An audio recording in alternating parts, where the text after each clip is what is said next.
Hi students, very very good morning all of you. आज शुरू करने जा रहे हैं मैक्रो इकोनॉमिक्स से chapter number 12 balance of payment. Very very easy chapter, बहुत छोटा सा चैप्टर है, इंटरेस्टिंग भी है, समझ में आएगा आपको अच्छे से। First of all, what is BOP? सबसे पहले हम बात करेंगे कि बीओपी है क्या, बैलेंस ऑफ पेमेंट क्या है। दूसरी चीज, क्या जरूरत है हमारी कंट्री को बैलेंस ऑफ पेमेंट बनाने की। सबसे पहली बात बच्चों, बैलेंस ऑफ पेमेंट एक अकाउंट है। क्या है बच्चों? अकाउंट। अकाउंट आपको पता है ना कैसा होता है, हम क्या रिकॉर्ड करते हैं अकाउंट में।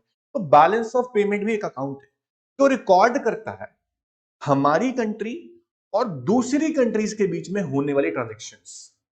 सर कैसी ट्रांजेक्शन्स? देखो बच्चों, आप दूसरी कंट्री से इंपोर्ट्स भी करते हो, दूसरी कंट्री को एक्सपोर्ट्स भी करते हो, आप दूसरी कंट्री में इन्वेस्ट भी करते हो और दूसरी कंट्री हमारी कंट्री में भी इन्वेस्ट करती है। आप उनसे बोरिंग्स लेते हो, आप लेंडिंग्स भी करते हो।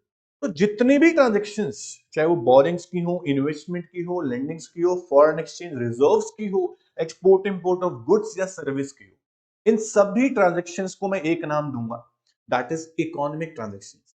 तो BOP is an account which records all the economic transactions between domestic country and rest of the world in an accounting year. That's it.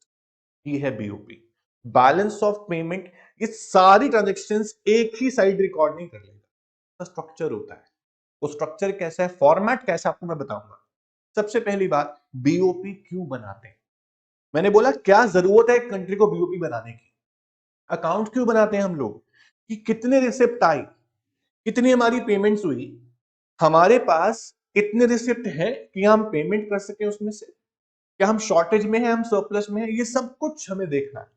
तो बैलेंस ऑफ पेमेंट आपकी एक कंट्री की, आपके कंट्री की फाइनेंशियल और इकोनॉमिक पोजीशन बता देता है। आपका फाइनेंशियल स्टेटस क्या आपको बता देगा कि आपकी इतनी रेवेन्यू बाहर से आई कि आप बाहर पेमेंट कर सको, आप डेफिसिट में हो, सरप्लस में हो, शॉर्टेज में हो, सरप्लस में, बताएगा बीओपी आप। तो बैलेंस ऑफ पेमेंट बहुत ही इंपॉर्टेंट है कंट्री के लिए, इसलिए कंट्री बनाती है। तो बीओपी की एक और इंपॉर्टेंस भी है, बहुत इंपॉर्टेंट, सुनना बच्चों। आपकी कंट्री और दूसरी कंट्री की जो करेंसीज है आपस में एक्सचेंज होती हैं, उसको बोलते हैं फॉरेन एक्सचेंज रेट। आपने पढ़ लिया चैप्टर नंबर 11। तो फॉरेन एक्सचेंज रेट, उसमें डेप्रीशिएशन हो रहा है या एप्रिशिएशन हो रहा है, ये भी बीओपी शो कर सकता है सर। तो बैलेंस ऑफ पेमेंट इंपॉर्टेंट तो हुआ बच्चों। तो बीओपी का स्ट्रक्चर कैसे, इसके बारे में हम बात करेंगे। सबसे पहले आते हैं बच्चा नोट्स पे। What is balance of payment? Balance of payment is an account which records all economic transactions between domestic country and rest of the world in an accounting year. That's it. ये आपका meaning हो गया important. ठीक है, उसके बाद हमने बोला इकोनॉमिक ट्रांजेक्शन्स। इकोनॉमिक ट्रांजेक्शन्स क्या होती है? सर जहां पर भी आप गुड्स का, सर्विसेज का, एसेट्स का टाइटल यानी ऑनरशिप अपने से दूसरे देश में किसी को ट्रांसफर कर रहे हो, वो ट्रांजेक्शन कौन सी? इकोनॉमिक, उसे बोलते हैं इकोनॉमिक ट्रांजेक्शन। इसमें क्या क्या आता है? एक्सपोर्ट इंपोर्ट ऑफ गुड्स आ गया, सर्विस आ गया, इन्वेस्टमेंट्स आ गया, है ना, इस सारी चीजों को बोलते हैं इकोनॉमिक ट्रांजेक्शन। तो इकोनॉमिक ट्रांजेक्शंस को बीओपी के अंदर सीधा रिकॉर्ड नहीं किया गया। बैलेंस ऑफ पेमेंट के अंदर दो अकाउंट है, करंट और कैपिटल। करंट अकाउंट के अंदर भी एक सब अकाउंट है, हम पढ़ेंगे बैलेंस ऑफ ट्रेड। जितना आपके सिलेबस में है उतना हम पढ़ेंगे बैलेंस ऑफ ट्रेड तक। ठीक है, कैपिटल अकाउंट अलग से है। तो बैलेंस ऑफ पेमेंट का स्ट्रक्चर कैसे, इसके बारे में बात करता हूं बच्चों। Balance of payment is based upon double entry system, as like trial balance. आपको याद है क्लास 11 में आपने पढ़ा, डेबिट और क्रेडिट दो साइड्स हमारे यहाँ पे हैं। तो बैलेंस ऑफ पेमेंट की क्रेडिट साइड और डेबिट साइड ये क्या शो करती है, सुनना बच्चों ध्यान से। सबसे पहली चीज, नोट्स पे आते हैं और समझते हैं कि बीओपी का स्ट्रक्चर कैसा है। तो बच्चों बैलेंस ऑफ पेमेंट के अंदर हम सबसे पहले बात करते हैं मीनिंग की। तो बीओपी का मीनिंग क्या था? Balance of payment refers to an account which records all economic transactions between domestic country and rest of the world. Correct. उसके बाद हमने पढ़ा कि बैलेंस ऑफ पेमेंट के अंदर बच्चों दो अकाउंट होते हैं। सबसे पहला करंट अकाउंट, ठीक है, दूसरा कैपिटल अकाउंट। बच्चों कैपिटल अकाउंट, करंट अकाउंट, दोनों की बातें करेंगे हम बाद में। सबसे पहले हम बात करते हैं स्ट्रक्चर की। तो जो बीओपी का स्ट्रक्चर है, बीओपी का जो स्ट्रक्चर है is based upon double entry system. Double entry system BOP का स्ट्रक्चर बेस्ड होता है बच्चों डबल एंट्री सिस्टम पे as like trial balance, credit side and debit side. समझना बैलेंस ऑफ पेमेंट कैसा दिखता है। सबसे पहली बात, बैलेंस ऑफ पेमेंट में दो साइड्स होती हैं बच्चों, एक क्रेडिट साइड, कौन सी साइड, क्रेडिट साइड जिसे बोलते हैं हम पॉजिटिव साइड, और दूसरी होती है बच्चा डेबिट साइड जिसे बोलते हैं हम नेगेटिव साइड। क्रेडिट साइड और डेबिट साइड यानी कि पॉजिटिव साइड और नेगेटिव साइड, ये आपको ध्यान रखना है। उसके बाद जो क्रेडिट साइड है, जो बीओपी की क्रेडिट साइड है, वो क्या रिकॉर्ड करती है, बैलेंस ऑफ पेमेंट के अंदर जितने भी रिसिप्ट्स आएंगी, मतलब कि इनफ्लो होगा, जब भी आपके पास फॉरेन एक्सचेंज के रिसिप्ट्स आएंगी, इनफ्लो होगा, उसे रिकॉर्ड करेंगे हम क्रेडिट साइड में। Inflow of foreign exchange, inflow of foreign exchange जो होगा वो रिकॉर्ड होगा आपका क्रेडिट साइड में। अगर आपकी पेमेंट जाएंगी, पेमेंट अगर आपके पेमेंट जाएंगी तो वो रिकॉर्ड होंगी नेगेटिव साइड में, क्योंकि यहां पे फॉरेन एक्सचेंज का आउटफ्लो होगा। तो जितने भी इनफ्लोज होंगे वो रिकॉर्ड होंगे क्रेडिट साइड में, और जितने भी आउटफ्लोज होंगे वो रिकॉर्ड होंगे डेबिट साइड में। तो बैलेंस ऑफ पेमेंट का स्ट्रक्चर कुछ इस तरह से होता है, क्रेडिट साइड और डेबिट साइड। तो छोटी सी बात है कि BOP is based upon double entry system, credit side debit side as like trial balance. और बैलेंस ऑफ पेमेंट के अंदर एक बात बहुत ध्यान से सुनना, बैलेंस ऑफ पेमेंट के अंदर बच्चा दो सेंस होती है, दो सेंस बीओपी की, दो सेंस है। सबसे पहली अकाउंटिंग सेंस, बीओपी की अकाउंटिंग सेंस ये बोलती है कि debit side should be equals to credit side. जितनी पेमेंट है उतने रिसिप्ट होनी चाहिए, यानी कि दोनों बराबर होनी चाहिए। डेबिट साइड और क्रेडिट साइड दोनों साइड बराबर होनी चाहिए, तब होगा अकाउंटिंग सेंस में बीओपी इक्वल। लेकिन दूसरी सेंस क्या है, इकोनॉमिक सेंस। इकोनॉमिक सेंस क्या बोलती है, बीओपी की इकोनॉमिक सेंस ये बोलती है कि डेबिट साइड जो है वो क्रेडिट साइड से कम भी हो सकती है, डेबिट साइड क्रेडिट साइड से ज्यादा भी हो सकती है, डेबिट साइड क्रेडिट साइड के बराबर भी हो सकती है। इनकी इकोनॉमिक सेंस ये बोलती है, इकोनॉमिक्स क्या बोलती है कि BOP can be balance. Balance कब होगा, जब डेबिट साइड और क्रेडिट साइड दोनों बराबर है। बीओपी सरप्लस में कब होगा, जब क्रेडिट साइड बड़ी है और डेबिट साइड छोटी है। ऐसा क्यों, देखो बच्चों, जब भी आपके पास इनफ्लोज ज्यादा होंगे, रिसिप्ट ज्यादा होंगी और पेमेंट्स कम होंगी, हम बोलेंगे आप सरप्लस में। तो रिसिप्ट ज्यादा कब होंगी, जब क्रेडिट साइड ज्यादा होगी, क्योंकि क्रेडिट साइड में रिकॉर्ड हो रही है आपकी रिसिप्ट यानी कि इनफ्लो। मेरी बात समझ में आ रही है। तो जब क्रेडिट साइड ज्यादा होगी डेबिट साइड से, उसे बोलेंगे हम सरप्लस। और जब क्रेडिट साइड कम होगी डेबिट साइड ज्यादा होगी, उसे बोलेंगे डेफिसिट इन बीओपी। तो BOP can be deficit, can be surplus और बैलेंस। तो बच्चों बैलेंस ऑफ पेमेंट का स्ट्रक्चर कुछ इस तरह का है, जो ट्रायल बैलेंस की तरह है। डेबिट साइड है, क्रेडिट साइड है। क्रेडिट साइड के अंदर रिकॉर्ड कर रहे हो आप inflows of foreign exchange, debit side में रिकॉर्ड कर रहे हो आप आउटफ्लो ऑफ फॉरेन एक्सचेंज। और both side should B equal in accounting sense. Economic sense ये बोलती है कि BOP can be deficit, surplus और बैलेंस, तीनों हो सकता है। इन शॉर्ट मैं आपको बताना चाहूंगा कि बीओपी जो है आपकी इकोनॉमी की फाइनेंशियल पोजीशन, आपकी इकोनॉमी की ग्रोथ के बारे में भी बता देगा। क्योंकि आपका बीओपी ये शो कर रहा है कि आपके पास फॉरेन से कितने रिसिप्ट्स आ रही है, कितनी आप पेमेंट्स कर रहे हो, आपके बिल्स जो इंपोर्ट के बन रहे हैं क्या आप पे कर पा रहे हो या नहीं कर पा रहे हो। तो आपकी कंट्री की ग्रोथ, आपकी कंट्री की आउटपुट तक बीओपी शो कर देता है कि आप कितना प्रोड्यूस करते हो। तो BOP is very important for the economies financial status और इकोनॉमिक ग्रोथ। उसके बाद बीओपी रिकॉर्ड करना उतना ही इंपॉर्टेंट है जितना एक कंट्री का जीडीपी मेजर करना है, क्योंकि बैलेंस ऑफ पेमेंट भी ये शो करता है कि आप कितने कनेक्टेड हो दूसरे नेशन से। समझ में आ रहा है, क्योंकि आप ट्रेड कितना करते हो। तो ये बीओपी है, और बीओपी के अंदर जो दो अकाउंट मैंने आपको बताए, करंट एंड कैपिटल, इसके बारे में बातें करेंगे हम। सबसे पहले बात करेंगे करंट अकाउंट की और बात करेंगे कैपिटल। ठीक है, ध्यान से सुनिएगा बच्चों। तो इकोनॉमिक ट्रांजेक्शन्स कवर कर लिया हम लोगों ने, उसके बाद स्ट्रक्चर ऑफ बीओपी कवर कर लिया हम लोगों ने। स्ट्रक्चर कैसा होता है, तो स्ट्रक्चर मतलब कि बैलेंस ऑफ पेमेंट कैसा दिखता है, तो एज लाइक ट्रायल बैलेंस दिखता है, based upon double entry system. Okay, इसमें दो साइड है, क्रेडिट और डेबिट। क्रेडिट साइड को बोलते हैं पॉजिटिव साइड, जहां पे inflow of foreign exchange record किया जाता है, और डेबिट साइड में outflow of foreign exchange record किया जाता है। बीओपी की अकाउंटिंग सेंस ये बोलती है कि debit should be equals to credit, ठीक है। और इकोनॉमिक सेंस बोलती है बीओपी जरूरी नहीं है कि हमेशा बैलेंस में हो, वो सरप्लस डेफिसिट दोनों हो सकता है और बैलेंस भी हो सकता है। बीओपी बैलेंस कब होगा? जब आपके रिसिप्ट और पेमेंट दोनों बराबर हैं। बीओपी सरप्लस तब होगा जब रिसिप्ट ज्यादा है पेमेंट से, और बीओपी डेफिसिट तब होगा जब रिसिप्ट कम है और पेमेंट ज्यादा है। बहुत ही सिंपल, बहुत ही आसान। यहां तक तो बड़ा इंटरेस्टिंग था बच्चों, कोई दिक्कत ही नहीं आई हम लोगों को, ठीक है। तो बैलेंस ऑफ पेमेंट समझ में आपको आ गया होगा कि होता क्या है, क्यों बनता है, क्या शो करता है, दिखता कैसा है, कब बनता है, फिस्कल ईयर में बनता है। तो इतना सब कुछ समझ में आ गया आपको। अब मेरी बातों को थोड़ा और ध्यान से सुनना है। मैंने आपको बताया बच्चों कि बैलेंस ऑफ पेमेंट के अंदर दो अकाउंट है, पहला करंट अकाउंट और दूसरा कैपिटल अकाउंट। सबसे पहले बात करूंगा आपसे मैं करंट अकाउंट की, करंट अकाउंट के बात करूंगा आपसे कैपिटल अकाउंट। तो शुरू करते हैं बच्चों करंट अकाउंट को। ध्यान से सुनना है, करंट अकाउंट ऑफ बीओपी। तो करंट अकाउंट क्या है? देखो, वैसे बैंकिंग चैप्टर आप पढ़ते हो तो वहां तो बोलते हो current account is that account which is open by businessman, interest नहीं मिलता, ट्रांजैक्शंस के लिए कोई रिस्ट्रिक्शंस नहीं है, वो अलग चीज है। ये बैलेंस ऑफ पेमेंट के अंदर वाला करंट अकाउंट है, मिक्स नहीं करना। करंट अकाउंट क्या रिकॉर्ड करता है? देखो बच्चों, सबसे पहली बात, आप दूसरी कंट्री से इंपोर्ट करते हो, किसका? गुड्स का, इंपोर्ट ऑफ गुड्स।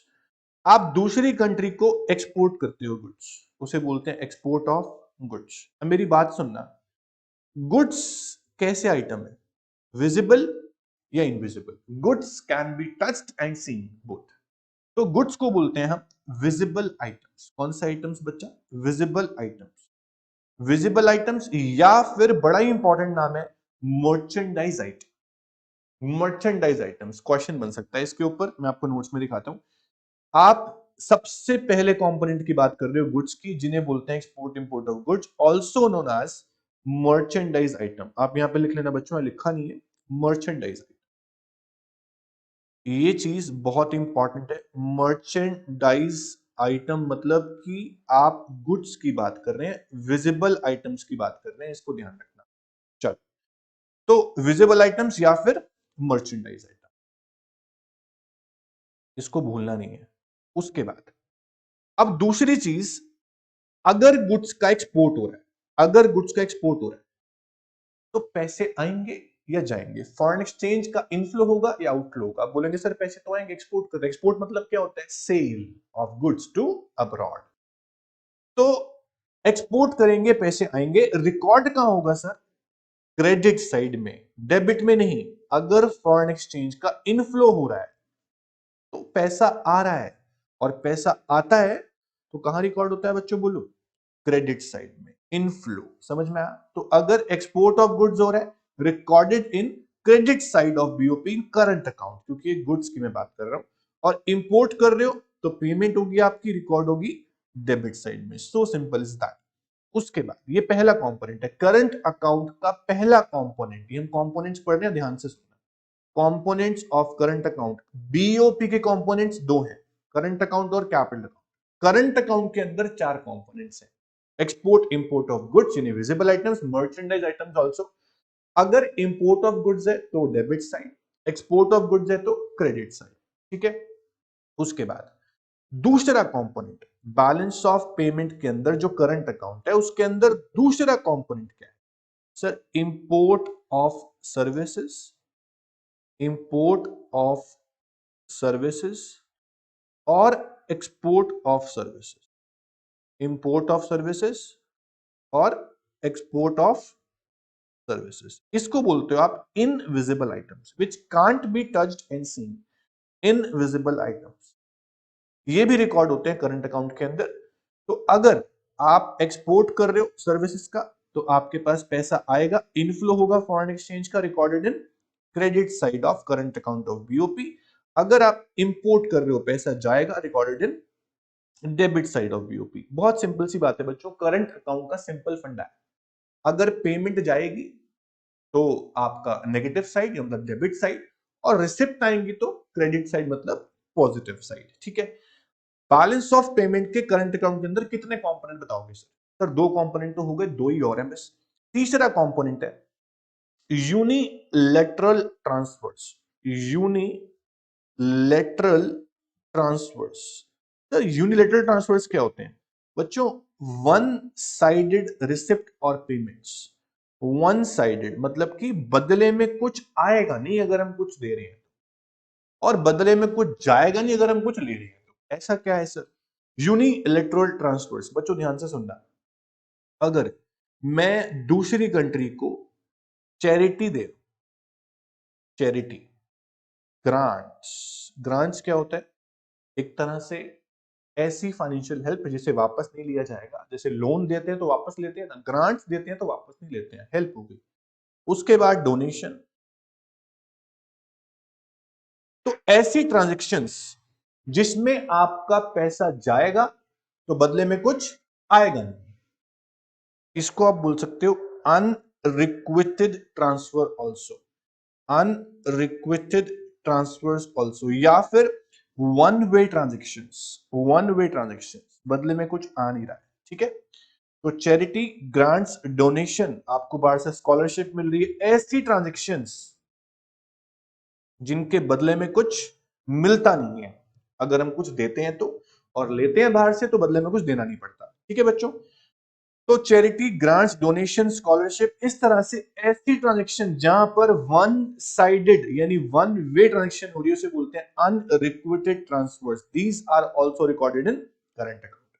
अगर आपको अब्रॉड से चैरिटी मिल रही है, ग्रांट्स मिल रहे हैं, डोनेशन मिल रही है, गिफ्ट्स मिल रहे हैं, कोई आप लिख सकते हो, तो वो रिकॉर्ड होगा आपके करंट अकाउंट के अंदर क्रेडिट साइड में। कौन साइड में? क्रेडिट साइड, क्योंकि आ रहा है। उसके अलावा एग्जाम्पल एक डाल सकते हो यहाँ पे आप, दैट इज रेमिटेंसेस। रेमिटेंसेस ये क्या होता है सर?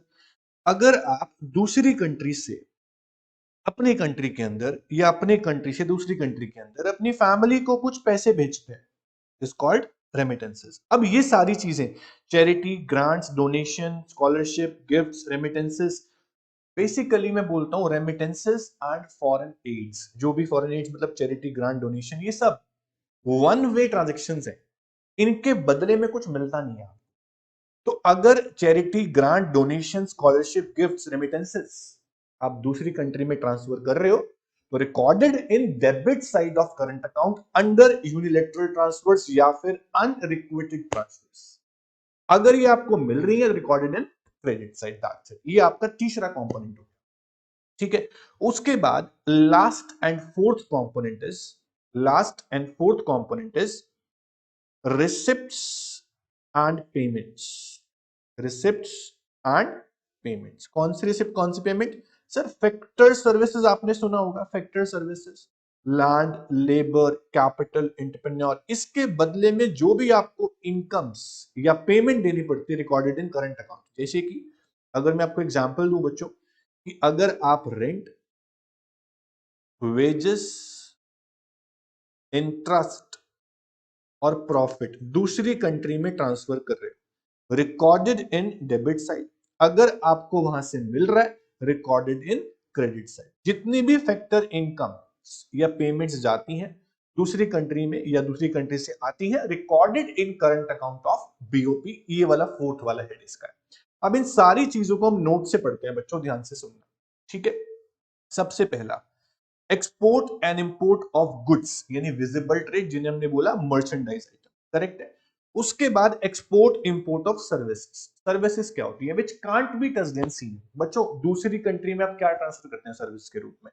आप shipping services, banking services, insurance services, ये सारी सर्विसेज जो है इन्हें हम देख नहीं सकते ना, हम टच कर सकते हैं। मैंने बोला export of computer software from India to USA. Export of computer software from India to USA, goods नहीं है, सर्विस है, सॉफ्टवेयर। ठीक है, इस तरह से कुछ ऐसे आइटम्स होते हैं जो हम टच नहीं कर सकते, देख भी नहीं सकते, उन्हें बोलते हैं सर्विसेज। तो banking, insurance, shipping etcetera are called services. अगर आप सर्विसेज का इंपोर्ट कर रहे हो, रिकॉर्डेड इन डेबिट साइड क्योंकि पेमेंट जाएगी। हेल्थ सर्विसेज का इंपोर्ट कर रहे हो, वो भी सर्विस है। एजुकेशन सर्विस आप बाहर से इंपोर्ट कर रहे हो, वो भी सर्विसेज है। तो आपकी पेमेंट जाएंगे। आप बाहर की यूनिवर्सिटी से पढ़ रहे हैं, इंडिया में बैठे हैं बाहर यूनिवर्सिटी से पढ़ रहे हैं, आप पेमेंट फीस देते हैं ना, तो भी सर्विस की फीस है। तो आप फीस पे कर रहे हो for education to abroad is recorded in debit side of BOP in the current account. इस वाले हेड में, कौन से वाले हेड में? एक्सपोर्ट इंपोर्ट ऑफ सर्विस, मतलब कि इनविजिबल ट्रेड। तो अगर आपकी रिसिप्ट आ रही है, अगर आप सर्विसेज एक्सपोर्ट कर रहे हो, तो आपको पैसे मिलेंगे, recorded in credit side of current account of BOP.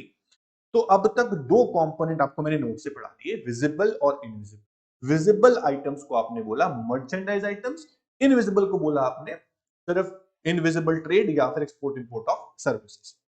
उसके बाद अब मैं आता हूं तीसरे कंपोनेंट पे, यूनिलैटरल और अनरिक्वेटेड ट्रांसफर्स, मतलब कि वन वे ट्रांजैक्शंस, जैसे कि रेमिटेंसेस, उसके अलावा कुछ फॉरेन एड्स जैसे कि चैरिटी डोनेशन, स्कॉलरशिप ग्रांट्स, ये सब कुछ। तो रेमिटेंसेस और दूसरे एड्स में गिफ्ट्स, डोनेशन या उसके अलावा चैरिटी वगैरह आप डाल सकते हैं। तो अगर आप ये सब दे रहे हैं रिकॉर्डेड इन डेबिट साइड, अगर आपको मिल रहा है तो रिकॉर्ड करेंगे क्रेडिट साइड। चौथा कंपोनेंट आता है income receipts and payments to and from abroad. टू मतलब आप बाहर दे रहे हैं, फ्रॉम मतलब बाहर से ले रहे हैं। तो इसमें आएगा आपका इंटरेस्ट, रेंट, प्रॉफिट्स, ये सब अगर आप बाहर से ले रहे हैं रिकॉर्डेड इन क्रेडिट साइड, और बाहर दे रहे हैं रिकॉर्डेड इन डेबिट साइड।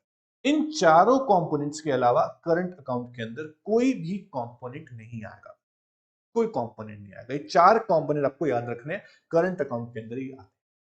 इसके बाद हमने ये पढ़ा कि बैलेंस ऑफ पेमेंट के अंदर दो अकाउंट है, सबसे पहला करंट और दूसरा कैपिटल। करंट अकाउंट हमें समझ में आ गया। अब ध्यान से सुनना, करंट अकाउंट का जो पहला कंपोनेंट है import and export of goods, सिर्फ गुड्स वाला, जैसे बोला हमने मर्चेंडाइज आइटम्स, ये वाला जो कंपोनेंट है, पहला component import of goods, export of goods, यानी विजिबल आइटम्स, यानी मर्चेंडाइज आइटम्स। इसके लिए बैलेंस ऑफ पेमेंट के अंदर, यानी करंट अकाउंट के भी अंदर एक स्पेशल अकाउंट है। Sir import export of goods के लिए, मर्चेंडाइज आइटम के लिए एक स्पेशल अकाउंट है जिसका नाम है balance of trade. Balance of trade, very very important, BOT, एक नया अकाउंट आ गया, सब अकाउंट है। करंट अकाउंट के अंदर एक और अकाउंट है बैलेंस ऑफ ट्रेड। तो आपको ध्यान से सुनना है ये क्या होता है। बैलेंस ऑफ ट्रेड जो रिकॉर्ड करता है सिर्फ गुड्स को, मतलब कि विजिबल आइटम्स को। तो करंट अकाउंट के बाद मैं आपको पढ़ाने जा रहा हूं सीधा बैलेंस ऑफ ट्रेड, उसके बाद पढ़ेंगे कैपिटल अकाउंट। तो बैलेंस ऑफ ट्रेड क्या है आपको ध्यान से सुनना है बच्चों। Balance of trade refers to the difference between the amount of exports and imports of visible items, मतलब कि गुड्स। किसकी बात हो रही है बच्चों? सिर्फ गुड्स। तो बैलेंस ऑफ ट्रेड एक स्पेशल अकाउंट है, किसके लिए? सिर्फ गुड्स यानी विजिबल आइटम्स, मर्चेंडाइज आइटम को रिकॉर्ड करने के लिए बीओटी है। अब मेरी बात समझना, अगर मैं बैलेंस यानी कि कितना डिफरेंस है, मतलब मैंने जितना एक्सपोर्ट्स किया गुड्स का, जितना इंपोर्ट किया उसका बैलेंस निकालना चाहता हूं, तो बैलेंस ऑफ ट्रेड का फॉर्मूला अप्लाई करूंगा, export of goods minus import of goods. अगर मेरा बैलेंस पॉजिटिव है, मतलब कि मेरे एक्सपोर्ट्स ज्यादा है गुड्स के इंपोर्ट्स, तो मेरा बैलेंस ऑफ ट्रेड सरप्लस में होगा। अगर मेरा एक्सपोर्ट ऑफ गुड्स कम है इंपोर्ट ऑफ गुड्स से, तो बैलेंस नेगेटिव में, मेरा BOT balance of trade deficit में होगा। अगर एक्सपोर्ट ऑफ गुड्स बराबर है इंपोर्ट ऑफ गुड्स के, मेरा बीओटी बैलेंस में होगा। तो balance of trade can be surplus और डेफिसिट। बैलेंस ऑफ ट्रेड आपका सरप्लस तब होता है जब आपका एक्सपोर्ट्स ऑफ गुड्स ज्यादा होता है इंपोर्ट ऑफ गुड्स से। आपका बैलेंस ऑफ ट्रेड डेफिसिट यानी शॉर्टेज में तब होता है जब आपका इंपोर्ट ऑफ गुड्स ज्यादा होता है एक्सपोर्ट ऑफ गुड्स। ये आपको ध्यान रखना है। बैलेंस ऑफ ट्रेड बैलेंस भी हो सकता है, दोनों अगर बराबर है तो। ठीक है, तो मेन बात क्या थी बच्चों कि बैलेंस ऑफ ट्रेड जो है वो किस लिए है? तो बैलेंस ऑफ ट्रेड एक बहुत छोटा सा अकाउंट है, it is very narrow concept, क्योंकि ये बैलेंस ऑफ ट्रेड जो है वो करंट अकाउंट का भी पार्ट है, और सिर्फ एक कंपोनेंट के लिए जो है गुड्स यानी विजिबल आइटम्स, उनके लिए स्पेशल अकाउंट। हम चैप्टर के लास्ट में बैलेंस ऑफ ट्रेड और बैलेंस ऑफ पेमेंट में डिफरेंस भी पढ़ेंगे जो बहुत इंपॉर्टेंट है। कैपिटल अकाउंट पढ़ने के बाद ही हम वो पढ़ पाएंगे, तो पहले पढ़ेंगे अभी कैपिटल अकाउंट। ठीक है बच्चों, तो हमने करंट अकाउंट को कंप्लीट कर लिया है और ये भी बता दिया है कि करंट अकाउंट में चार कंपोनेंट है, और चारों कंपोनेंट में सबसे पहला कंपोनेंट जो है इसके लिए स्पेशल अकाउंट है, इसलिए इंपॉर्टेंट है, उसका नाम है बैलेंस ऑफ ट्रेड। तो गुड्स जो रिकॉर्ड होती हैं, गुड्स का एक्सपोर्ट हो या गुड्स का इंपोर्ट हो, जो रिकॉर्ड होता है वो बैलेंस ऑफ ट्रेड में होता है। ठीक है, उसके बाद अब आता हूं बच्चों में कैपिटल अकाउंट पे। Capital account is very very important, current account से भी ज्यादा। ऐसा क्यों? इसका रूल बिल्कुल अलग है। जैसे आपने करंट अकाउंट में पढ़ा कि अगर पेमेंट जाएंगी तो डेबिट साइड, रिसिप्ट आएंगी तो क्रेडिट साइड। कैपिटल अकाउंट का फंडा यह है। अब वो क्या है, आपको ध्यान से सुनना है। मैं यहां पर बात करूंगा एसेट और लायबिलिटीज की। कैपिटल अकाउंट वो ट्रांजैक्शंस रिकॉर्ड करता है जिनमें एसेट लायबिलिटी में चेंज हो। अगर कोई भी ट्रांजैक्शंस जिससे आपकी एसेट या लायबिलिटी में चेंज आ रहा है, वो कैपिटल अकाउंट ट्रांजैक्शन है सर। अगर मैं दूसरी कंट्रीज से बोरोविंग्स कर रहा हूं तो मेरी लायबिलिटी इंक्रीज हो रही है, समझ रहे हो? अगर मैं दूसरी कंट्री को उधार दे रहा हूं, लेंडिंग्स कर रहा हूं, तो मेरी एसेट इंक्रीज हो रही है। अगर मैं दूसरी कंट्री में इन्वेस्टमेंट कर रहा हूं, मेरी एसेट बढ़ रही है। वो लोग यहां इन्वेस्ट कर रहे हैं तो मेरी एसेट कम हो रही है। तो कहीं ना कहीं एसेट लायबिलिटी की बात हो रही है। तो एसेट लायबिलिटीज के बेस पे एक प्रिंसिपल रूल बनाया गया। वो रूल क्या है उसको ध्यान से सुनो। उस रूल को सुनने से पहले आप डेफिनेशन सुनो कि कैपिटल अकाउंट होता क्या है। Capital account of BOP records all those transactions between domestic country and rest of the world, India and other countries, which cause a change in asset and liabilities। बहुत ही important, country की assets या government की assets, country की liability या government की liability, उनमें से किसी में भी चेंज हो जाए तो वो capital account transaction. For example, capital account में सबसे पहला कंपोनेंट, कैपिटल अकाउंट का सबसे पहला कंपोनेंट है borrowings and lendings from and to abroad.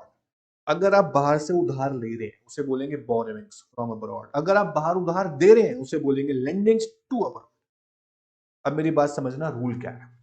Rules को मैं बहुत अच्छे तरीके से लिख रहा हूं, आपको भी नोट डाउन करना है कि कैपिटल अकाउंट के रूल्स क्या है। Rules of capital account. Sir current account का रूल क्या था कि अगर पेमेंट जाएगी तो डेबिट साइड, रिसिप्ट आएंगी तो क्रेडिट साइड। कैपिटल अकाउंट का रूल क्या है? सबसे पहला, अगर आपकी एसेट्स, कंट्री की एसेट्स या गवर्नमेंट की एसेट्स बढ़ती हैं, एसेट्स में इंक्रीज होता है, रिकॉर्डेड इन डेबिट साइड। ये ध्यान रखना, ये रूल आपको याद करने पड़ेंगे अच्छे से।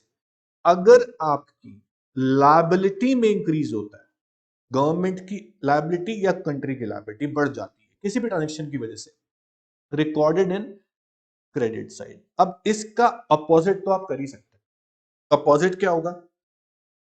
अगर एसेट कम हुई तो रिकॉर्डेड इन क्रेडिट साइड, अगर लायबिलिटी कम हुई तो रिकॉर्डेड इन, लायबिलिटी कम हुई रिकॉर्डेड इन डेबिट साइड। देखो बच्चों, बहुत सिंपल रूल है। एसेट बढ़ रही है तो डेबिट साइड, एसेट कम हो रही है तो क्रेडिट साइड। लायबिलिटी बढ़ रही है तो क्रेडिट साइड, लायबिलिटी कम हो रही है तो डेबिट साइड। अब इस रूल को देखते हुए आप मुझे बताओगे कि ये ट्रांजेक्शंस कहां रिकॉर्ड होगी। एग्जांपल, सबसे पहला है बोरोविंग्स। बोरोविंग्स फ्रॉम अब्रॉड, आपने बाहर से उधार लिए। भैया उधार लिए तो दोगे भी ना, आपकी लायबिलिटी बढ़ गई, आपकी लायबिलिटी यहां बढ़ गई। और अगर लायबिलिटी बढ़ती है, recorded in credit side of capital account. इस करंट में रिकॉर्ड मत कर देना। कैपिटल अकाउंट में वही ट्रांजैक्शंस रिकॉर्ड होती हैं जिनमें एसेट लायबिलिटी में चेंज आता है। करंट अकाउंट में ऐसा कुछ भी नहीं है। करंट अकाउंट का रूल सिंपल है, पेमेंट जाएगी डेबिट साइड, रिसिप्ट आएगी क्रेडिट साइड। कैपिटल अकाउंट का रूल है, लायबिलिटी बढ़ेगी तो क्रेडिट साइड, एसेट बढ़ेगी तो डेबिट साइड। उसको उल्टा भी हो सकता है। एग्जाम्पल, मैंने बोला कि आपने दूसरी कंट्री को उधार दिया, आपने लेंडिंग्स करी है, आपकी एसेट्स बढ़ गई। उधार दिया तो आपकी एसेट्स है, डेटर्स बढ़ गए, आपके एसेट्स बढ़ गई तो रिकॉर्डेड इन डेबिट साइड। आपने लोन दिया है, पैसा आपका है, अपनी चीज है, आपकी एसेट बढ़ रही है, रिकॉर्डेड इन डेबिट साइड। ऐसा लिखा है कि यहाँ पे all the transactions related to, all the transactions related to borrowings by private sector और गवर्नमेंट, चाहे प्राइवेट बोरो कर रहा हूं चाहे गवर्नमेंट बोरो कर रही हो, बाहर से बोरो कर रहे हैं, बाहर से बोरो कर रहे हैं तो वापस भी देना है, लायबिलिटी बढ़ रही है, रिकॉर्डेड इन क्रेडिट साइड, मतलब पॉजिटिव। बहुत ही सिंपल है। दूसरा, अगर आप अब्रॉड में लेंडिंग्स कर रहे हो, पैसा दे रहे हो, उधार दे रहे हो, तो आपकी एसेट्स बढ़ रही हैं, रिकॉर्डेड इन डेबिट साइड। यहां लिख देता हूं मैं कि आपकी एसेट्स बढ़ रही हैं, तो रिकॉर्डेड इन डेबिट साइड। उसके बाद ये था पहला कंपोनेंट। कैपिटल अकाउंट के अंदर टोटल 3 कंपोनेंट्स हैं। करंट अकाउंट के अंदर टोटल 4 कंपोनेंट्स थे।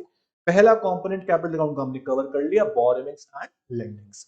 दूसरा कंपोनेंट है sir investments to and from abroad. अगर आप बाहर की कंट्री में इन्वेस्ट करते हो, अगर आप दूसरी कंट्री में इन्वेस्ट करते हो, इंडिया ने यूएसए में एफडीआई करी, तो आपकी एसेट्स बढ़ गई, आपकी एसेट्स बढ़ गई, तो recorded in debit side of capital account of POP.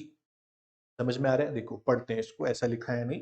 All the transactions of investment bye abroad in shares of Indian company. यहाँ पे अब्रॉड वाले इन्वेस्ट कर रहे हैं। हमने पढ़ा कि हमने बाहर इन्वेस्ट किया तो क्या होगा, all the transactions of investment by Indian in shares of foreign company या real state are recorded in debit side, क्योंकि आपकी एसेट्स बढ़ जाएंगी। अगर अब्रॉड वाले दूसरी कंट्री के सिटीजन्स, दूसरी कंट्री की कॉर्पोरेशंस आपकी कंट्री में इन्वेस्ट करती हैं, तो आपके शेयर उन्होंने खरीद लिए, आपकी एसेट्स बिक गई, आपके लिए डिसइन्वेस्टमेंट हो गया, आपकी एसेट्स कम हो गई। यहां पे आपकी एसेट कम हो रही है बच्चों, मेरी बात समझ रहे हो? अगर दूसरी नेशन आपकी कंपनी के शेयर्स परचेज करेगी तो आपका स्टेक तो चला गया, आपकी एसेट तो कम हो गई, रिकॉर्डेड इन क्रेडिट साइड। मेरी बात समझ में आ रही है? अगर एसेट बढ़ेगी तो डेबिट साइड, एसेट कम होगी तो क्रेडिट साइड। यहां पे इन्वेस्टमेंट फ्रॉम अब्रॉड है, मतलब कि दूसरी कंट्री आपकी कंट्री में इन्वेस्ट कर रही है, तो आपकी एसेट जा रही है, रिकॉर्डेड इन क्रेडिट साइड। अगर आप लोग बाहर इन्वेस्ट कर रहे हो, investment to abroad, India invest कर रहा है, कभी भी इंडिया को मैं सिंपल कैपिटल में लिखूंगा, इंडिया इन्वेस्ट कर रहा है कहां पे, यूएसए में, तो रिकॉर्डेड है कौन सी साइड, आपकी एसेट बढ़ रही है यहां पे, तो डेबिट साइड। ठीक है बच्चों, ये था आपका इन्वेस्टमेंट वाला पॉइंट, मतलब कि दूसरा कंपोनेंट कैपिटल का। इन्वेस्टमेंट किस तरह की हो सकती है? देखो बच्चों बहुत ही इंपॉर्टेंट है, इस पे क्वेश्चन बन सकता है कि हम कौन सी इन्वेस्टमेंट की बात कर रहे हैं। कई बच्चे बहुत बड़ी गलती कर देते हैं, सर मैंने मशीन परचेज करी मेरी इन्वेस्टमेंट है, ऐसा नहीं। बीओपी में ऐसा नहीं चलता। बीओपी के अंदर मशीन इज कैपिटल गुड, और गुड्स का रिकॉर्ड होती है current account, import export of visible items, machine is good. Investment यहाँ पे कौन सी है, बैलेंस ऑफ पेमेंट में आप कौन सी इन्वेस्टमेंट की बात कर रहे हो, सिर्फ वही इन्वेस्टमेंट। तो इन्वेस्टमेंट में दो इन्वेस्टमेंट, सबसे पहला फॉरेन डायरेक्ट इन्वेस्टमेंट, दूसरा पोर्टफोलियो इन्वेस्टमेंट। मेरी बात समझना, what is foreign direct investment? अगर आपकी कंट्री दूसरी कंट्री में किसी ऐसी एसेट में इन्वेस्टमेंट कर रही है, कोई ऐसी एसेट परचेज कर रही है जहां पे आपको ऑनरशिप के साथ साथ मैनेजमेंट भी मिल रही है। फॉर एग्जांपल, इंडिया ने यूएसए के अंदर एक बिल्डिंग परचेज कर, उस बिल्डिंग के मालिक भी आप हो गए, ऑनर आप बन गए, और उस बिल्डिंग को मैनेज भी आप करोगे, आपका पूरा कंट्रोल है। जहां पे आपको कंट्रोल मिल जाए ना एसेट के ऊपर, वो FDI.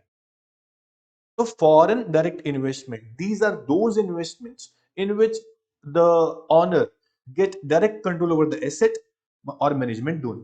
Example, purchase of land and building in abroad. उसके अलावा व्हाट इज पोर्टफोलियो इन्वेस्टमेंट? अगर आप दूसरी कंट्री की कंपनीज के शेयर्स परचेज करते हैं, शेयर्स, शेयर्स में आप ऑनर तो बन जाएंगे, you are the share holder now, owner बन गए आप, लेकिन आप कंपनी को मैनेज नहीं कर पाएंगे, आपको मैनेजमेंट राइट्स नहीं मिल सकते। तो जहां पे आपको मैनेजमेंट ना मिले, कंट्रोल ओवर द कंपनी आपका नहीं हो जाएगा, सिर्फ ओनरशिप मिलेगी, ऐसी इन्वेस्टमेंट को बोलते हैं पोर्टफोलियो इन्वेस्टमेंट। तो these are those investment in which investments which does not give any direct control over the assets, only ownership, not management. Example, purchase of shares of any company foreign. तो BOP के अंदर इन दोनों investment की बातें होती हैं, और कोई इन्वेस्टमेंट नहीं है बीओपी के अंदर। तो अगर इनमें से कोई भी इन्वेस्टमेंट आप अब्रॉड में कर रहे हो, तो आपकी एसेट्स बढ़ रही हैं, रिकॉर्ड होंगी कौन सी साइड में, डेबिट साइड में। और अब्रॉड के सिटीजन्स या कंपनीज आपकी कंट्री के अंदर एफडीआई कर रही हैं या पोर्टफोलियो इन्वेस्टमेंट कर रही है, वो है आपका कौन सा एसेट, आपकी वहां पे कम हो जाएगी, तो recorded in credit side. Investment from abroad आई है, ठीक है। तो सिंपल सा फंडा in short, investment from abroad तो एसेट आपकी कम हो जाएंगी, क्रेडिट साइड रिकॉर्ड करोगे। इन्वेस्टमेंट टू अब्रॉड, आप इन्वेस्ट कर रहे हो अब्रॉड में, आपके एसेट्स बढ़ेंगे, डेबिट साइड करोगे कैपिटल अकाउंट। तो आपको दिख रहा है बच्चों कि कैपिटल अकाउंट में वो ट्रांजेक्शन रिकॉर्ड हो रही है जो कंट्री की या गवर्नमेंट की एसेट और लायबिलिटी में चेंज कर। करंट अकाउंट में ऐसा बिल्कुल भी नहीं था। अब कैपिटल अकाउंट का तीसरा और लास्ट कंपोनेंट है change in foreign exchange reserve. इसको आपको बहुत ही ध्यान से मन लगा के सुनना है। Change in foreign exchange reserve, जिनको बोलते हैं हम ऑफिशियल रिजर्व ट्रांजेक्शंस। इस चीज को बच्चे भूल जाते हैं, मैं हाईलाइट करूंगा इसको, ऑफिशियल रिजर्व ट्रांजेक्शन। अब ध्यान से सुनना कि ये क्या है। सबसे पहली बात बच्चों, फॉरेन एक्सचेंज रिजर्व्स आपकी कंट्री के लिए फाइनेंशियल एसेट है, बोलो है या नहीं? फॉरेन एक्सचेंज रिजर्व्स आपके कंट्री के लिए एसेट है या नहीं? सर फॉरेन एक्सचेंज दूसरी कंट्री के हमारे लिए एसेट है, उनकी वैल्यू खासकर ज्यादा है। तो फॉरेन एक्सचेंज हमारे लिए एसेट होती है, ये बात पे चलना, फाइनेंशियल एसेट होती है, एसेट होती है, ठीक है। अगर फॉरेन एक्सचेंज का आपकी कंट्री से विड्रॉल हो, अगर फॉरेन एक्सचेंज का विड्रॉल, देखो RBI is the custodian of foreign exchange reserve, आपको पता है। अगर आरबीआई के अंदर से फॉरेन एक्सचेंज रिजर्व जो मेंटेन्ड है उसके पास, उसमें विड्रॉल हो रहा है, तो आपकी एसेट कम हो रही है, आपकी एसेट कम हो रही है रिकॉर्डेड इन क्रेडिट साइड, मानते हो? अगर फॉरेन एक्सचेंज रिजर्व आपकी कंट्री में आ रहे हैं, ठीक है, तो आपकी एसेट्स बढ़ रही है, क्योंकि फॉरेन एक्सचेंज रिजर्व आपकी एसेट है और वो आ रहे हैं, वो आ रहे हैं, आपकी एसेट बढ़ रही है, एसेट बढ़ रही है रिकॉर्डेड इन डेबिट साइड, मानते हो? सुनना ध्यान से, foreign exchange reserves are the financial asset, are the financial asset of the government held by RBI, रखता है इसको आरबीआई। एनी विड्रॉल अगर फॉरेन एक्सचेंज रिजर्व की कंट्री से जाएंगे तो आपकी एसेट चली गई, एसेट चली गई या कम हो गई तो क्रेडिट साइड। अगर कोई फॉरेन एक्सचेंज रिजर्व में एडिशन हो रहा है, फॉरेन एक्सचेंज रिजर्व आपकी कंट्री में आ रही है, तो आपकी एसेट बढ़ रही है रिकॉर्डेड इन डेबिट साइड, यहां पे आपकी एसेट बढ़ी, ठीक है, अगर एडिशन हुआ रिजर्व में। और अगर आपके रिजर्व विड्रॉल हो गए तो आपकी एसेट कम हो गई, एसेट कम हो गई तो क्रेडिट साइड, बढ़ गई तो डेबिट साइड। ये आपको बहुत इंपॉर्टेंट तरीके से ध्यान रखना है, ज्यादा कुछ मुश्किल वाला काम नहीं है, बस एसेट मान के चलोगे समझ में आ जाएगा। तो आपको ना एक ही फंडा याद करना है बस, अगर एसेट्स बढ़ रही हैं तो डेबिट साइड, एसेट कम हो रही है तो क्रेडिट साइड, अगर लायबिलिटी बढ़ रही है तो क्रेडिट साइड, लायबिलिटी कम हो रही है तो कौन सी साइड? Debit side. इसके बाद अब आते हैं हम बैलेंस ऑफ ट्रेड पे, हमने ये पढ़ लिया। बैलेंस ऑफ ट्रेड क्या था, एक बार रिवाइज करा देता हूं। बैलेंस ऑफ ट्रेड छोटा सा अकाउंट था जो रिकॉर्ड करता है सिर्फ export import of goods, only merchandise items. ये डेफिसिट भी हो सकता है, सरप्लस भी हो सकता है। अब मैं आपको बड़े आराम से पढ़ा सकता हूं difference between current account and capital account और balance of trade and balance of payment, बहुत ही आराम से हम लोग वो कर सकते हैं। मैं आपको जितना कराया एक बार बता देता हूं, मैंने क्या क्या करा दिया आपको। सबसे पहले मैंने बताया आपको कि what is balance of payment. तो बैलेंस ऑफ पेमेंट एक ऐसा अकाउंट है जो रिकॉर्ड करता है all economic transactions between domestic country and rest of the world. Very very simple. अब बीओपी क्यों बनाया जाता है? आपकी कंट्री का फाइनेंशियल स्टेटस, इकोनॉमिक स्टेटस देखने के लिए, उसके अलावा appreciation depreciation of foreign currency देखने के लिए, फॉरेन एक्सचेंज रेट आपका जो एप्रिशिएट और डेप्रिशिएट। उसके बाद नेक्स्ट मैंने बताया कि बैलेंस ऑफ पेमेंट का स्ट्रक्चर जो बेस है डबल एंट्री सिस्टम पे, डेबिट और क्रेडिट। बीओपी की दो सेंस है, accounting sense, economic sense. Accounting sense ये बोलती है कि debit should be equals to credit. Economic sense ये बोलती है कि बीओपी तीन हो सकता है, डेफिसिट भी, सरप्लस भी, बैलेंस भी। बैलेंस ऑफ पेमेंट, डेफिसिट तब होगा जब आपकी पेमेंट ऑफ फॉरेन एक्सचेंज ज्यादा होंगे receipt. Balance of payment surplus तब होगा जब आपके पेमेंट्स कम रिसिप्ट ज्यादा। बीओपी बैलेंस तब होगा जब दोनों बराबर, ठीक है, सरप्लस डेफिसिट और बैलेंस हमने पढ़ लिया। बैलेंस ऑफ पेमेंट अकाउंट के अंदर दो अकाउंट है, करंट अकाउंट और कैपिटल अकाउंट। करंट अकाउंट के अंदर एक सब अकाउंट है बैलेंस ऑफ ट्रेड जो सिर्फ गुड्स की, ठीक है। करंट अकाउंट के अंदर चार कंपोनेंट्स हैं, विजिबल आइटम्स रिकॉर्ड करता है, इनविजिबल आइटम रिकॉर्ड करता है, यूनिलेटरल ट्रांसफर रिकॉर्ड करता है, वन वे अनरिक्वेटेड ट्रांसफर बोल सकते हैं, receipt and payment of factor incomes payments record करता है। अगर पेमेंट जाएंगी तो डेबिट साइड, रिसिप्ट आएंगी तो क्रेडिट साइड। ये करंट अकाउंट का रूल है। कैपिटल अकाउंट का रूल है अगर एसेट लायबिलिटी में चेंज होता है वो वाली ट्रांजेक्शन रिकॉर्ड करता है कैपिटल। अगर आपकी एसेट बढ़ रही है तो डेबिट साइड, एसेट कम हो रही है तो क्रेडिट साइड, अगर आपकी लायबिलिटी बढ़ रही है तो क्रेडिट साइड, लायबिलिटी कम हो रही है तो डेबिट साइड। उसके तीन कंपोनेंट है, borrowings and lendings to and from abroad, investments to and from abroad, और तीसरा change in foreign exchange reserves also called official reserve transactions. तो इस चीज को ध्यान रखो। अब हम पढ़ेंगे कि बैलेंस ऑफ ट्रेड और बीओपी में क्या डिफरेंस है और करंट अकाउंट और कैपिटल अकाउंट में क्या डिफरेंस है। ध्यान से सुनना, सबसे पहले पढ़ेंगे करंट और कैपिटल, ठीक है। यहां तक समझ में आपको आ गया होगा बच्चों। इसके बाद सबसे पहली चीज, करंट अकाउंट क्या है? It records transactions of visible, invisible and unilateral transfers, that's it. और कैपिटल अकाउंट रिकॉर्ड करता है, it record all the capital nature transactions. Capital nature transactions वो होती हैं जो एसेट और लायबिलिटी में चेंज कर देती है। करंट अकाउंट नैरो कॉन्सेप्ट है क्योंकि ये सिर्फ गुड सर्विस रिकॉर्ड कर रहा है। कैपिटल अकाउंट वाइडर कंसेप्ट, क्योंकि यहाँ कैपिटल नेचर ट्रांजेक्शन रिकॉर्ड हो रही है। बोरोविंग्स, लेंडिंग्स, फॉरेन एक्सचेंज रिजर्व्स, बड़ा एक अकाउंट मानते हैं इसको हम। करंट अकाउंट के कंपोनेंट्स है विजिबल आइटम्स, इनविजिबल आइटम्स और यूनिलैटरल ट्रांसफर्स। उसके अलावा कैपिटल अकाउंट के अंदर बोरोविंग्स, लेंडिंग्स, इन्वेस्टमेंट और फॉरेन एक्सचेंज रिजर्व इसके कंपोनेंट है। बहुत ही सिंपल डिफरेंस है। अब जो नेक्स्ट डिफरेंस आता है वो बहुत ज्यादा इंपॉर्टेंट है, जिसे बोलते हैं बीओटी और बीओपी का डिफरेंस। इस डिफरेंस को बहुत ही ध्यान से आप लोगों को सुनना है बच्चों, बीओटी और बीओपी का डिफरेंस। सबसे पहली बात, बैलेंस ऑफ ट्रेड जो है बच्चों, वो क्या रिकॉर्ड करता है? बैलेंस ऑफ ट्रेड सिर्फ और सिर्फ गुड्स का, मतलब कि विजिबल आइटम्स का, इनको रिकॉर्ड करता है, इनका एक्सपोर्ट्स या फिर import. Import of goods, export of goods जो रिकॉर्ड करेगा बीओटी होगा। हम अगर इंपोर्ट करेंगे गुड्स का तो पैसा जाएगा डेबिट साइड करंट अकाउंट के अंदर और बीओटी अकाउंट के अंदर आप बोल सकते हो। और अगर गुड्स का एक्सपोर्ट करोगे पैसा आएगा तो recorded in credit side of BOT या करंट अकाउंट आप बोल सकते हो। दूसरी चीज, बैलेंस ऑफ पेमेंट तो सब कुछ ही रिकॉर्ड करता है। सर बैलेंस ऑफ पेमेंट के अंदर तो पढ़ रहे हैं हम करंट और कैपिटल, तो बैलेंस ऑफ पेमेंट सब रिकॉर्ड करता है। करंट अकाउंट की ट्रांजेक्शंस भी बोलोगे आप, और कैपिटल अकाउंट की ट्रांजेक्शन भी कौन रिकॉर्ड करता है? बीओपी। मतलब कि all economic transactions are recorded in balance of payment, ये बीओपी का meaning.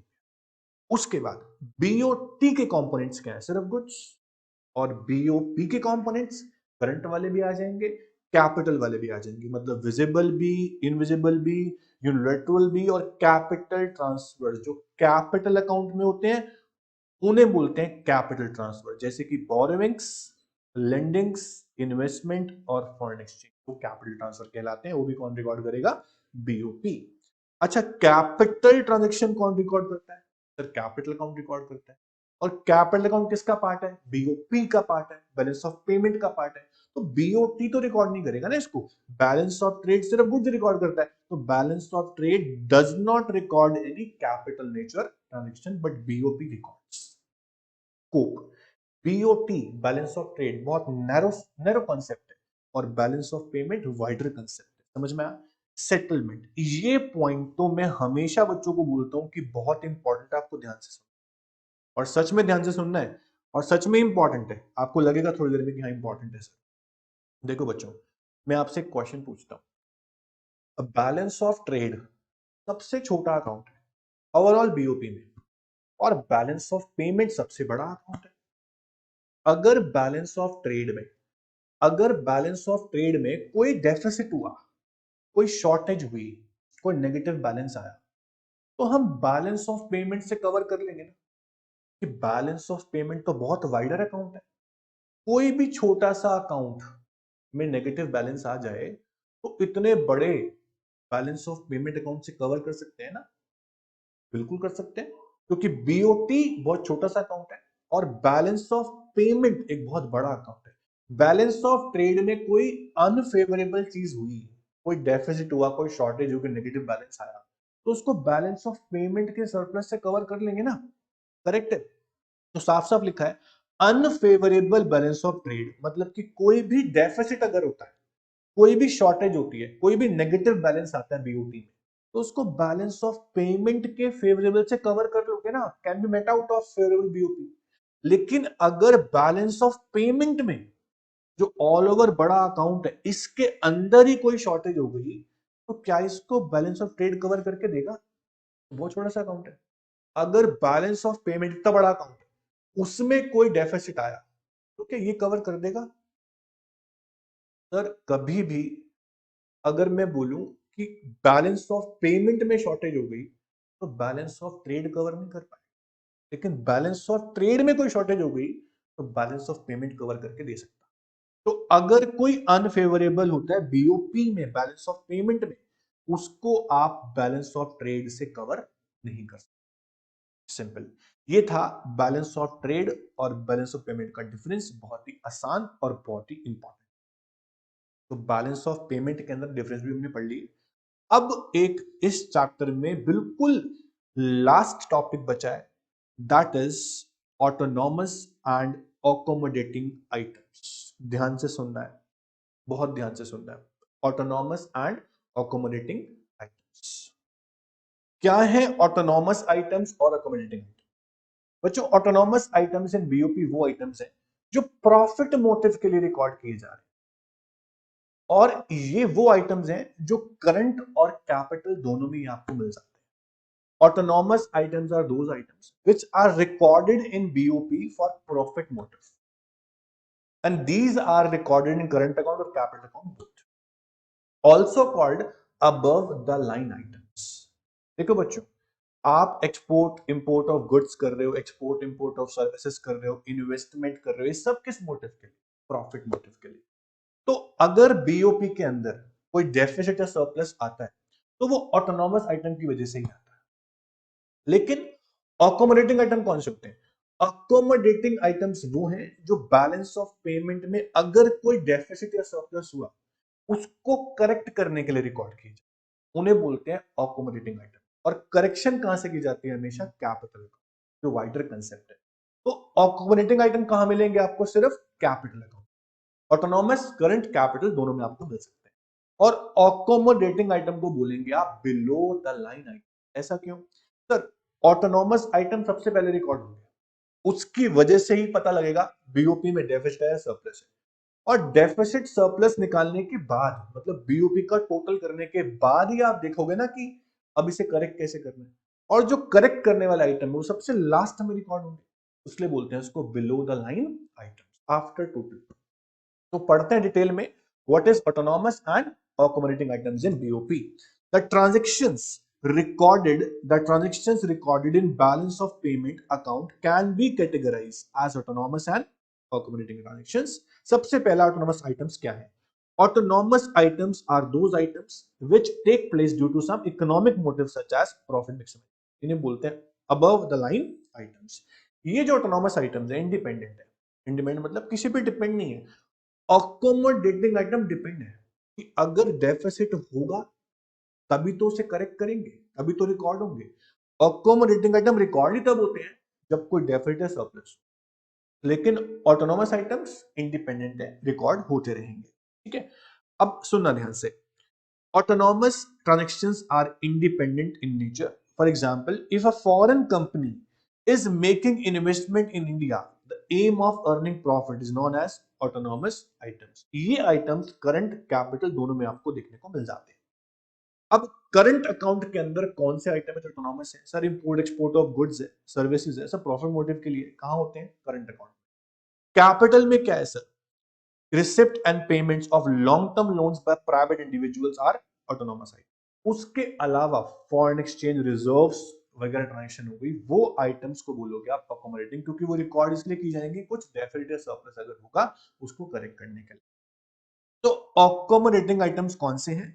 These are those items that are undertaken to cover the deficit or surplus in autonomous item। मैंने आपको बोला कि बीओपी के अंदर सबसे पहले रिकॉर्ड होंगे ऑटोनॉमस आइटम, उनकी वजह से होगा या तो डेफिसिट या तो सरप्लस। बैलेंस भी हो सकता है।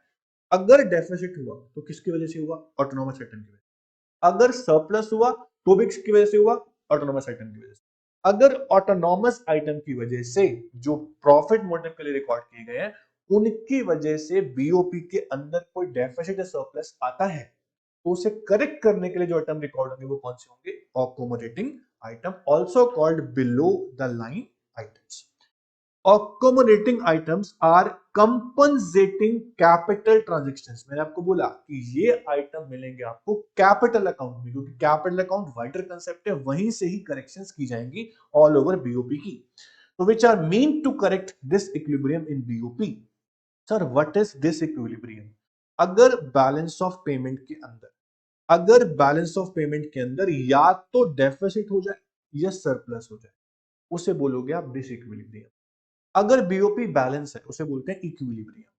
तो यही बात हो गई कि अगर बीओपी के अंदर डिसइक्विलिब्रियम हुआ, मतलब या तो डेफिसिट होगा या सरप्लस होगा, तो उसको करेक्ट करने के लिए जो आइटम रिकॉर्ड होंगे वो कौन से होंगे? अकोमोडेटिंग। बीओपी के अंदर अगर डेफिसिट होता है तो प्रॉब्लम क्रिएट करता है वो ज्यादा, क्राइसिस मान के चलते हैं उसको। अगर सरप्लस होता है तो प्रॉब्लम क्रिएट ज्यादा नहीं होती, क्योंकि सरप्लस है। ज्यादा सरप्लस होना भी ठीक नहीं है। अगर सरप्लस ज्यादा होगा तो इनफ्लो बहुत ज्यादा हो जाएगा फॉरेन एक्सचेंज का। इनफ्लो ज्यादा होगा तो सप्लाई ऑफ फॉरेन एक्सचेंज बहुत बढ़ जाएगी और फॉरेन एक्सचेंज रेट डाउन जा सकता है। इसलिए सरप्लस ज्यादा ठीक नहीं है। और डेफिसिट तो कम और ज्यादा हो बिल्कुल ठीक नहीं है, इसलिए डेफिसिट नहीं होना चाहिए के अंदर। ठीक है। उसके बाद अब एक डिफरेंस है ऑटोनॉमस आइटम में और अकोमोडेटिंग आइटम्स में। बहुत सिंपल डिफरेंस है। सबसे पहले आपको बोल रहा है मीनिंग, जो आप पढ़ चुके हैं, effect on BOP account. These are independent. Autonomous item जो होते हैं वो इंडिपेंडेंट होते हैं, उन्हें रिकॉर्ड कभी भी आप कर सकते हो। लेकिन accommodating items are not independent, they are dependent. किस पर डिपेंड होते हैं? कि डेफिसिट होगा, सरप्लस होगा तो ही रिकॉर्ड होंगे, वरना नहीं होंगे। ठीक है। उसके बाद बीओपी के अंदर करंट अकाउंट भी है, कैपिटल अकाउंट भी है। दोनों ही अकाउंट के अंदर आपको ऑटोनॉमस आइटम्स मिल जाएंगे, लेकिन अकोमोडेटिंग आइटम सिर्फ कहां मिलेंगे आपको? कैपिटल अकाउंट में, क्योंकि कैपिटल अकाउंट ही वाइडर अकाउंट है जो करेक्ट करेगा बीओपी के डेफिसिट को या फिर सरप्लस को। बीओपी के अंदर जो ऑटोनॉमस आइटम्स हैं उनको हम बोल सकते हैं अबव द लाइन आइटम्स, और अकोमोडेटिंग को बोलते हैं बिलो द लाइन आइटम, क्योंकि ये टोटल करने के बाद देखेंगे कि रिकॉर्ड करना है या नहीं। ठीक है। बहुत ही सिंपल डिफरेंस है।